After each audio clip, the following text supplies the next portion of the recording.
ఎప్పుడు ఏమవుతుందో మనకు అర్థం కాని విషయం. రైట్. ఒకసారి డాక్టర్ బిఎన్ రమేష్ గారి దగ్గర. బిఎన్ రమేష్ గారు, ఒక నిశ్చితమైన పరిశీలన ప్రొఫెసర్ మురళీ మనోహర్ గారిది. అంటే అంతగా మత ప్రాతిపదికన చీలిపోయేంతటి భావదారిద్ర్యంలోకి వెస్ట్ బెంగాల్ నెట్టబడిందా? ఒకప్పుడు దార్శనికత ఉన్న మహానుభావులు పుట్టిన నేలది. ఇప్పటికీ టవరింగ్ పర్సనాలిటీస్ ఉన్నారు. అంతగా భావదారిద్ర్యంలోకి వెళ్ళి మతం మైనారిటీ అప్పీస్మెంట్ చేస్తే తప్పించి అధికారంలోకి రాలేమనే ఒక దుర్మార్గమైన ఆలోచన ధోరణిలోకి నేతలు ఎందుకు వెళ్ళిపోతున్నారు? మతపరంగా ఎందుకని వెస్ట్ బెంగాల్ విడిపోతుంది? ఎక్కడైతే రీజనల్ పార్టీస్ ఉంటాయో, ఎక్కడైతే Delhi, whenever Delhi gets week, regional parties ఎప్పుడైతే వస్తాయో ఆ రీజనల్ పార్టీస్ వాళ్ళ యొక్క స్టేటస్ కో పవర్లో ఉండి ఎక్స్ప్లాయిట్ చేసుకుంటా వెళ్ళిపోవడం అనేది వాళ్ళ ఒక నైతిక హక్కు, మోరల్ హక్కు ప్లస్ రాజ్యాంగ హక్కు అనుకుంటారు. వీళ్ళకి రాజ్యాంగం అంటే తెలియదు కానీ వీళ్ళు ఫెడరలిజం అని అనుకుంటుంటారు. వీళ్ళకి ఫెడరలిజం చేయడానికి కుటిల్ సబ్బల్ లాంటి వాళ్ళు, ఆ తర్వాత కొంత అమను అసింఘ్వి లాంటి వాళ్ళు హెల్ప్ చేస్తుంటారు పైనుంచి. ఈ మధ్య కాలంలో వెళ్ళినప్పుడు లాయర్ కూడా హెల్ప్ చేస్తారు. అంత పెద్ద ఇన్ఫ్రాస్ట్రక్చర్ ఉంది దీనికి. ఇదంతా కూడా మన బిపిన్ రావత్ గారు అన్నారు 2.5. ఇప్పుడు ఆ యుద్ధం అనేది 0.5 డాక్టర్తో జరుగుతున్నది.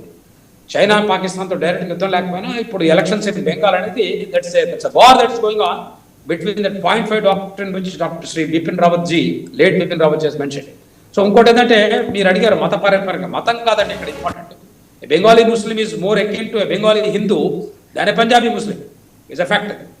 వీళ్ళక్కడ చాలా పేర్లు కూడా గోపాల్ విశ్వాస్ సన్ ఆఫ్ మొహమ్మద్ అషరుద్దీన్ అని ఉంటుంది ఇక్కడ. సో ఇక్కడ మతం కంటే కూడా ముఖ్యంగా పెత్తందారి, నా చేతిలో పవర్ ఉండాలి అన్నది, ప్లస్ నేషనలిజము, కాన్స్టిట్యూషన్, ఇవన్నీ కూడా వాళ్ళకి వాళ్ళ మాట్లాడే భాష చూస్తే మీరు దఖల్ అంటారంటే గో అండ్ ఆక్యుపై. ఆమ్రా జాబు ఢిల్లీతే దఖల్ కొరువు తొమ్మికేనో స్టీవెన్ ప్రధానమంత్రిని పట్టుకొని నువ్వే పెద్ద ఆతంకవాదివి, నువ్వే పెద్ద గుస్బైటి అని అన్నదాన్ని మొన్న మీటింగ్లో. అంటే ఒక పర్టికులర్ పొలిటికల్ క్యాండిడేట్ ప్రధానమంత్రి గారిని పట్టుకొని అనడం జరిగింది. సరే, అవన్నీ కూడా పొలిటికల్ ఇష్యూస్ అనుకోండి. నేను మీకు క్లారిటీగా చెప్తున్నాను మీరు అడిగిన క్వశ్చన్కి. ఇక్కడ మతం కంటే కూడా ఇంపార్టెంట్ లోకల్ మన regional parties and their influence of largesse distribution, agency politics and rent seeking politics మొత్తం డిమోరలైజ్ చేసేసి యూత్ అంతా కూడా 1 కోటి మంది. మిమ్మల్ని ఒక క్వశ్చన్ కూడా మీరు అడుగుండాల్సినాను. If you ask that question my answer will be why is that 1 crore people stood in the queue for 1,500 rupees, 50 rupees per day? Because there is unemployment. అవును, అది 50 రూపాయల కోసం 1 కోటి మంది లైన్లో నుంచి ఉంటున్నారు. 50 రూపాయలు. Yes, and some of them have been given already.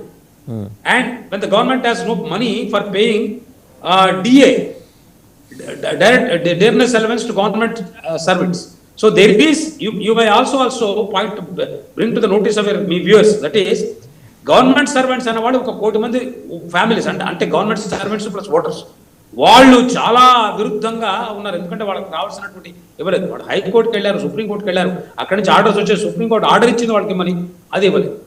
ఒక 25,000 యూత్ ప్లస్ 33,000 అనదర్ యూత్ వాళ్ళ జాబ్స్ పోయినాయి. ఇక్కడ ఓపెన్గా ఆక్షన్ చేయడం అనేది ఇప్పుడు ప్రజలకు అందరికీ తెలుసు. నేను చెప్పేది ఏంటంటే misgovernance. That's why I developed one equation elsewhere. I hope you asked me that question. That is P minus G is equal to M. Politics minus governance is equal to mafia. In the name of regional autonomy, if a state is allowed to become a mafiosi, then there is a responsibility on the part of Delhi to take care of it. Delhi cannot say they are not cooperating. Bengal is part of India, part of Bharat. అని కేంద్ర ప్రభుత్వం అనుకోవటం ఒకటే కాదండి, west Bengal కూడా అనుకోవాలి కదా. అక్కడ ముఖ్యమంత్రి కూడా అనుకోవాలి కదా. ఈ వెస్ట్ బెంగాల్ అనేది భారతదేశంలో భాగం అని ఆవిడ కూడా అనుకోవాలి కదా. అనుకోవాలి. ఈడీ మీద రైడ్ చేసినప్పుడు ఎఫ్ఐఆర్లు చేసి సరైనటువంటి ఆర్గ్యుమెంట్ లేకుండా నేను బెబ్బెబ్బెమ్మెమ్మే అన్నారు సుప్రీంకోర్టులో. ఎందుకన్నారు? క్లియర్ గా తెలిసిపోతుంది. ప్రజల్ని మీరు మోసం చేయలేరు, ఎవరు మీ జర్నలిస్టులు మోసం చేయలేరు, ప్రభుత్వ యంత్రాంగం మోసం లేదు. అందరికీ బాగా అన్ని అర్థమవుతున్నాయి. మీరేదో మంచి భాషలు మాట్లాడి మంచి వర్డ్స్ మీరేని కాదు, నేను చెప్తున్నాను.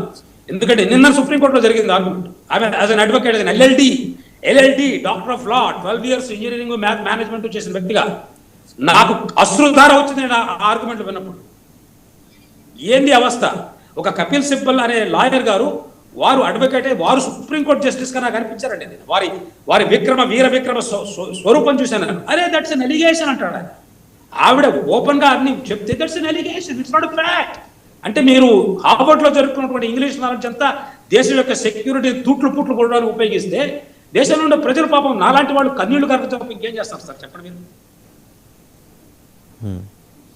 సో దేశం కోసం రక్తం ఇచ్చిన జాతి. ఫైనల్ గా డాక్టర్ రమేష్ గారు, మరి లైవ్ కూడా సమయం కూడా ముగుస్తుంది. ఫైనల్గా ఒక విషయం చెప్పండి, ఈసారి బెంగాల్ ఓటర్ మతపరంగా డివిజన్లోకి దిగిపోయాడా లేకపోతే జుడిషియస్గా ఓటు చేయబోతున్నాడా? సూటి ప్రశ్న అండి, ఇందులో ఏమి ఏం లేవు. మతపరంగా రాడు. బెంగాల్ ఓటర్ ని మీరు ఎంపవర్ చేస్తే Bengal voters will again say I am a Rabindranath Tagore, I am Suryakant say I yam